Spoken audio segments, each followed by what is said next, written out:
ভাইয়ের মেয়ের অনুরোধে ওর জন্য একটা জিন্স প্যান্টের উপর হাতের কাজ করে দিলাম। হ্যালো এভরিওয়ান, আসসালামু আলাইকুম। কেমন আছেন সবাই? আশা করছি সবাই খুব ভালো আছেন। আলহামদুলিল্লাহ, আমিও ভালো আছি।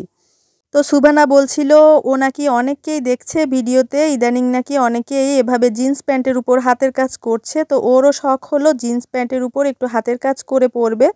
তো সেজন্য হচ্ছে ওর ঘরে থাকা একটা জিন্স প্যান্ট সেটা বের করে দিল আমাকে, আর বলল এই জিন্স প্যান্টটার উপরে ওকে একটু হাতের কাজ করে দেওয়ার জন্য। তো যেহেতু আমার মেয়েটা অনেক ছোট, ওকেও সময় দেওয়া লাগে, তো ভাবছিলাম পারবো কি পারবো না, তারপরেও করে দিলাম। তো আমার আবার একটু একটু করে কাজ ফেলে রেখে পরবর্তীতে করব, এটা কিন্তু ভালো লাগে না। যখনই ধরি তখনই কাজটাকে ক্লিয়ার না করতে পারলে আমার ভালো লাগে না। তো যাই হোক, এখন কিন্তু আগের মতো যেভাবে ধরলেই কাজটা শেষ করে উঠি ওভাবে কিন্তু আর করা হবে না, যেহেতু ছোট্ট বেবি আছে, কিছুক্ষণ পর পর ওর টেক কেয়ার করা লাগে।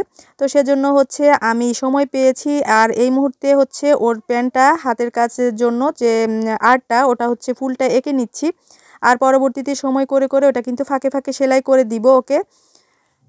তো প্যান্টের কাজটা কিন্তু খুব একটা গর্জিয়াস না, এটা খুব সিম্পলের মধ্যে, আর দেখতে কিন্তু বেশ ভালোই লাগবে।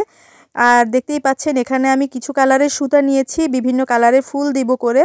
তো এভাবে হচ্ছে সব ফুলগুলো এক কালার দিলে ভালো লাগবে না, তো ভাবলাম এক একটা ফুল এক একটা কালার দিয়ে করি, এতে কিন্তু দেখতেও ভালো লাগবে।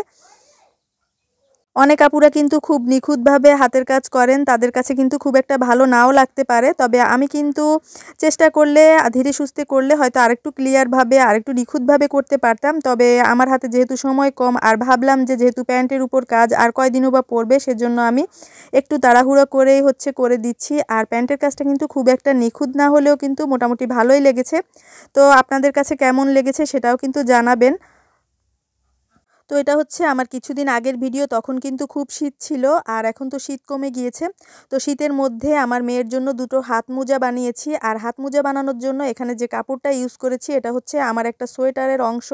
তো সোয়েটারের হাতার যেহেতু একটু বড় ছিল, আর হাতার সাইডটা ছিল ব্যান্ড সিস্টেম, তো ব্যান্ডটাকে আমি কেটে ফেলে এখন ওই অংশটার হচ্ছে একটা মাথা থেকে কেটে ফেলেছি, আর কাটা অংশটাকে সেলাই দিয়ে অন্য সাইডে হচ্ছে একটু রাবার লাগিয়ে দিয়েছি। দেখতেই পাচ্ছেন খুব কিউট একজোড়া মুজো হয়ে গিয়েছে। হাত মোজাটা আমি যেদিন তৈরি করেছি সেদিনই কিন্তু প্যান্টের কাজটাও কমপ্লিট হয়েছে। এখানে কিন্তু সুবানা নিজেও কিছুটা কাজ করেছে, ও কিন্তু ফার্স্ট টাইম শেখা, আর এই প্যান্টের উপর দিয়েই কিন্তু শেখা হয়েছে।